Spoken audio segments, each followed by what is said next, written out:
Social మీడియాలో బాగా వినిపిస్తున్న పేర్లలో శోభితా ధూళిపాల ఒకరు. చేసింది తక్కువ సినిమాలే అయినప్పటికీ అతి తక్కువ కాలంలోనే తనకంటూ ప్రత్యేక గుర్తింపు దక్కించుకుంది. ముఖ్యంగా నాగచైతన్య వల్ల శోభితా ధూళిపాల లైఫ్ లైన్లోకి వచ్చిందని చెప్పాలి. సమంతతో విడాకులు తీసుకున్న తర్వాత తెలుగు హీరోయిన్ శోభితా ధూళిపాలతో రిలేషన్ మెయింటైన్ చేశారు. ఈ క్రమంలోనే నాగచైతన్య శోభితా ధూళిపాల సైలెంట్ గా నిశ్చితార్థం చేసుకున్నారు. వీరి నిశ్చితార్థానికి సంబంధించిన ఫోటోలు సోషల్ మీడియాలో వైరల్ కావడంతో అభిమానులు షాక్కు గురయ్యారు. అతి కొద్ది మంది సమీక్షంలో వీరి నిశ్చితార్థం జరిగింది. ఇక త్వరలోనే వీరి పెళ్లి జరగనుంది. అయితే పెళ్లికి ముందే శోభితా ధూళిపాల కీలక నిర్ణయం తీసుకున్నారని తెలుస్తుంది. పెళ్లి తర్వాత శోభిత ఎలాంటి బోల్డ్ వెబ్ సిరీస్లు కానీ సినిమాలలో కానీ నటించకూడదని నిర్ణయం తీసుకున్నట్టు తెలుస్తుంది.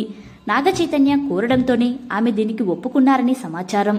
సమంత విషయంలో జరిగిన తప్పు తిరిగి శోభిత విషయంలో జరగకుండా ఉండటం కోసం నాగచైతన్య ముందస్తు జాగ్రత్త తీసుకున్నారని తెలుస్తుంది. సమంత నాగచైతన్య విడాకులు తీసుకుని విడిపోవడానికి కారణం సినిమాలే అని కోడై కూసింది. సమంత ఎప్పుడైతే the family man web series లో నటించారో ఆ వెబ్ సిరీస్ కారణంగానే వీరిద్దరి మధ్య గొడవలు వచ్చాయని, అదే విడాకులకు కారణమైందంటూ ఒకానొక సమయంలో వార్తలొచ్చాయి.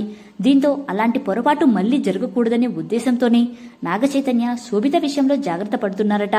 తాజాగా నాగచైతన్య శోభితా ధూళిపాల పెళ్లికి సంబంధించిన వెడ్డింగ్ కార్డ్ నెట్టింట వైరల్ గా మారింది. డిసెంబర్ 4వ తేదీన వీరి వివాహం ఘనంగా జరగనుంది. నాగచైతన్య శోభితా ధూళిపాల పెళ్లి కార్డును అక్కినేని ఫ్యామిలీ సోషల్ మీడియాలో షేర్ చేశారు.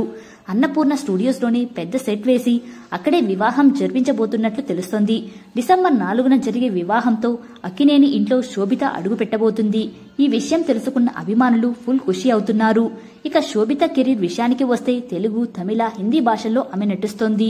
ఇటీవల శోభిత మంకీ మ్యాన్ తో ప్రేక్షకులను అలరించింది.